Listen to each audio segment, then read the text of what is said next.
નમસ્કાર, આપ જોઈ રહ્યા છો નિર્ભય ન્યૂઝ અને હું છું આપની સાથે રીતિ। બોટાદની અંદર હળદરકાંડ સર્જાયો અને એ પછી આજનો દિવસ એટલે કે મહાપંચાયત રાજુ કરપડાની ગેરહાજરીમાં પણ અત્યારે જે રીતે ખેડૂતો અહીંયા આવી રહ્યા છે, આમની પહેલા જ્યારે મહાપંચાયત કરવાની હતી ત્યારે વરસાદ વિઘ્ન બન્યો, પરંતુ આજે રાજુ કરપડા નથી, તેમ છતાં અહીંયા તમે હજારોની સંખ્યામાં ખેડૂતો જોઈ રહ્યા છો। એ ક્યાંક એ બતાવે છે કે સરકારથી અત્યારે જે ખેડૂત છે એ ત્રાહિમામ પોકારી ગયો છે। ઘણા બધા સમર્થકો આવ્યા છે। સૌથી પહેલા બધા લોકો સાથે જ વાતચીત કરવી છે, કારણ કે જે માહોલ અત્યારે અહીંયા એ જોયો છે કે જે સરકારને પણ ક્યાંક ચિંતામાં મૂકી દેવો છે, કારણ કે જ્યાં તમે નજર કરશો ત્યાં તમને ફક્ત અને ફક્ત ખેડૂતો જ દેખાશે। ખેડૂતોની ઘણી બધી માંગણીઓ છે। અત્યારે અહીંયા ખેડૂતો છે, તેમની સાથે વાતચીત કરવી છે। દાદા, ક્યાંથી આવો છો?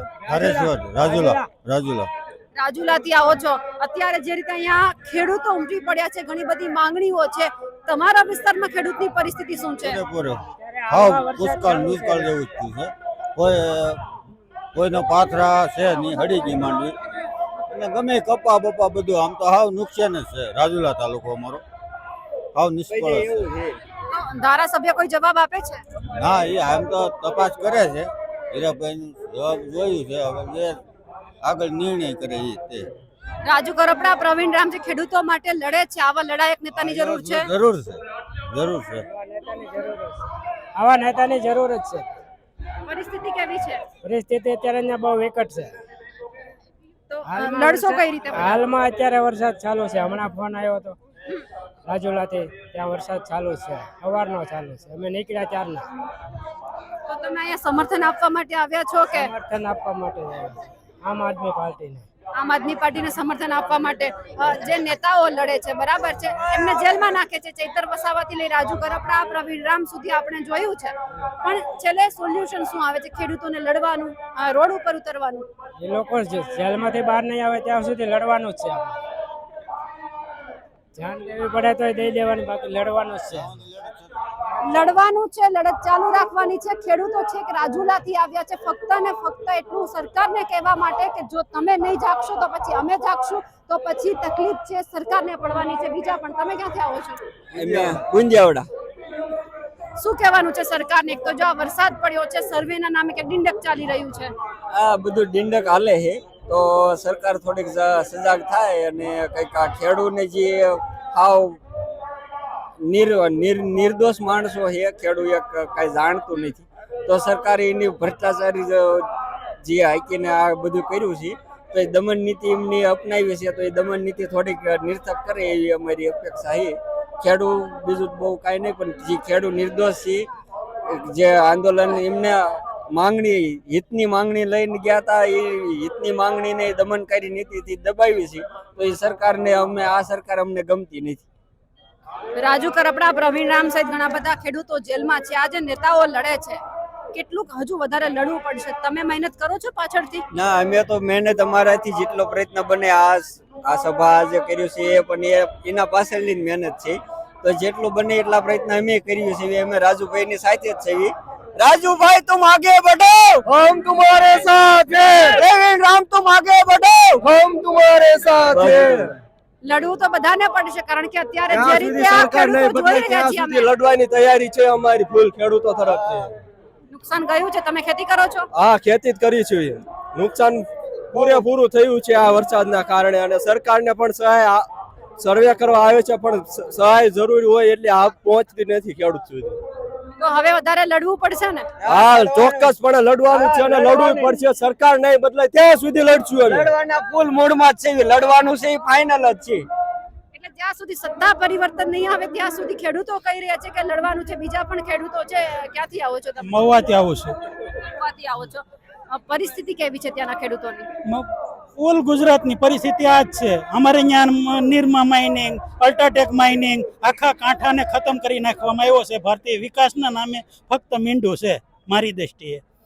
અને ઓલ ગુજરાતની અંદર અહીંયા આજે તમે આ ખેડૂત જોઈ રહ્યા છો, તમને પણ એના દર્શન થતા હશે કે આ વિકાસ હોય તો આટલી પબ્લિક ભેગી જ ન હોય, પણ વિકાસ જેવું કાંઈ છે નહીં। એટલે ખેડૂતો પરેશાન છે જ આ વખતે? પૂરેપૂરા ખેડૂતો પરેશાન છે। ખેડૂતોને 1% કામ આજે કોઈ પણ અધિકારીઓ પણ કરતા નથી। કોઈ પણ કચેરીઓમાં તમે પાન કાર્ડ આધાર કાર્ડના સુધારામાં આજે 100 રૂપિયા તમારી પાસેથી લૂંટવામાં આવે છે, તો કઈ રીતે આમાં? એટલે વાસ્તવમાં આખું ગુજરાત આજે પરેશાન છે ભારતીય જનતા પાર્ટીથી. ભાજપથી ગુજરાતના તમામ લોકો હેરાન પરેશાન છે તેવું કહેવામાં આવી રહ્યું છે. ક્યાંથી આવો છો તમે? કોબડી ગામથી. રાજુ કરપડા પ્રવીણરામ જેલમાં છે, કેટલું સમર્થન છે એમને? પૂરેપૂરું 100%. એ અત્યારે જેલમાં છે તો પાછળથી ખેડૂતો માટે કઈ રીતે લડો છો? ખેડૂતે આવી રીતે જે સંમેલન થાય એમાં અમે પૂરેપૂરી હાજરી આપી છીએ. અને હું એટલું કહેવા માંગુ છું કે અત્યારે જે સરકાર છે એ 2 નંબરના કામ કરવા વાળાની સરકાર છે. કોઈને જમીન પસવી પડવી છે તો એના માટેની આ સરકાર છે. અમારે આ સરકાર જ્યાં સુધી જાહે નહીં ત્યાં સુધી લડતા રહેવું. તો લડવું પડશે, કારણ કે જ્યારે મતદાનનો દિવસ આવે છે ત્યારે લોકો એક જ વ્યક્તિનું નામ યાદ રાખે છે, એક જ પક્ષનું નામ યાદ રાખે છે. એમને કઈ રીતે એવું સમજાવશો? કારણ કે ખેડૂતો હેરાન પરેશાન છે, પણ જ્યારે સમય આવે છે ત્યારે ખેડૂત કેમ બદલાઈ જાય છે? ખેડૂત બદલાતા નથી અને બદલાવવામાં આવે છે.